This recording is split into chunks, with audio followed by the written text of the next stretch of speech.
Coucou, ici, salut les filles, comment vous allez? J'espère que vous allez bien, pour moi ça va. Je suis toujours une femme active et surtout très épanouie et c'est également ce que je souhaite aussi pour vous. Alors aujourd'hui je viens avec des mots concernant le choix du conjoint. En matière de choix du conjoint, c'est un choix très délicat, c'est un choix très important auquel chaque femme a à faire face. Mais il est question pour moi aujourd'hui d'attirer l'attention à d'autres femmes comme moi que maintenant le choix du conjoint ne doit plus se faire à l'aveuglette. Il faut déjà au préalable avoir fixé ses critères de sélection.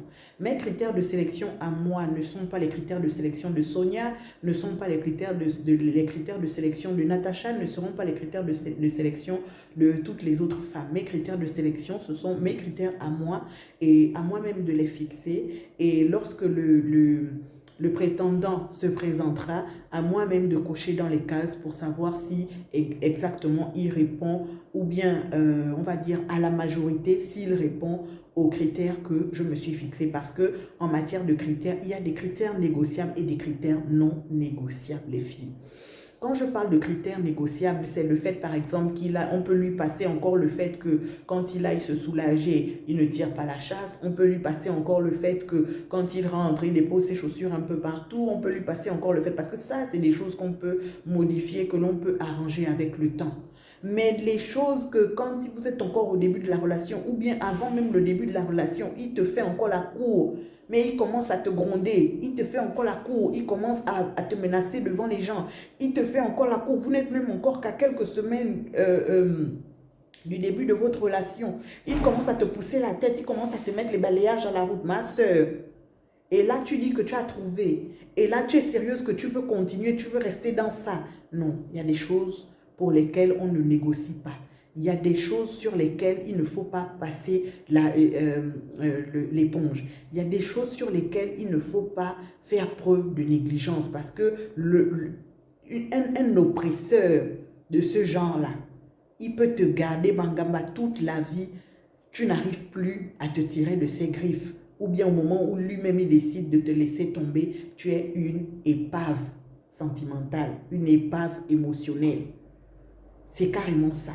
Donc c'est très important, il y a des critères sur lesquels on ne lésine pas. Maintenant, le genre de critères, comme je vous disais tout à l'heure, sur lesquels on peut passer l'éponge, c'est des critères qui ont attrait peut-être un peu à l'organisation, un peu, on va dire quoi, au rangement, un peu, oui, ça encore, les malentendus. Il n'y a pas de relation parfaite. Les malentendus dans une relation, ça peut exister, mais la brutalité, la violence, c'est des critères sur lesquels on ne négocie pas.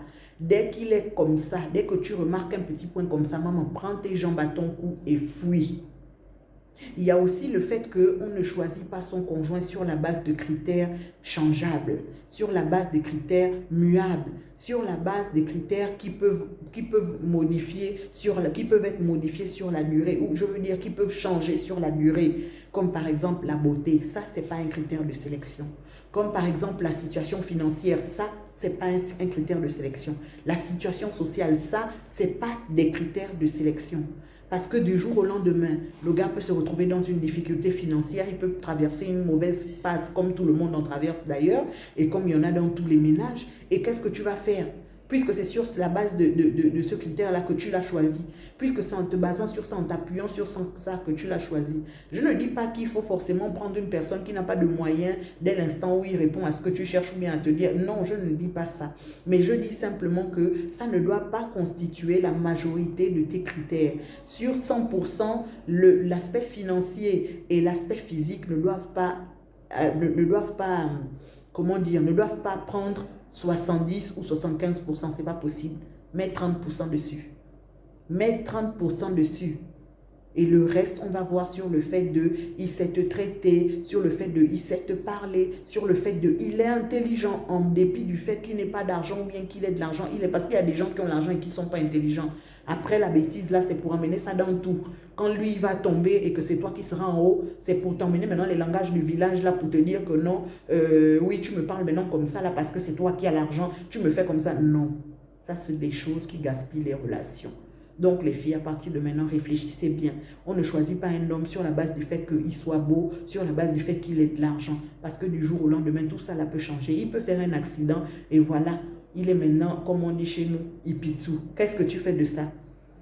Alors que ce qui est là, c'est que ici, si la base sur laquelle tu as choisi est déjà solide, mais le physique et les finances, ce sera quoi? Vous allez vous battre à votre niveau pour vous relever parce que normalement, vous n'êtes pas censé même profiter l'un et l'autre de la situation dans laquelle vous venez vous trouver l'un et l'autre. Non, vous êtes censé évoluer, ne pas rester là. Vous êtes censé partir du point A au point B ensemble, du point A au point C ensemble, du point A au point D. On doit voir une évolution dans la relation. On ne vient pas se baser, on ne vient pas s'endormir là, à se dire que bon, il a déjà de l'argent, donc je me croise les doigts, les bras, elle a déjà de l'argent, je me croise les bras. Donc à partir de maintenant, les filles, réfléchissez bien sur vos critères de sélection parce que c'est très important le choix du conjoint.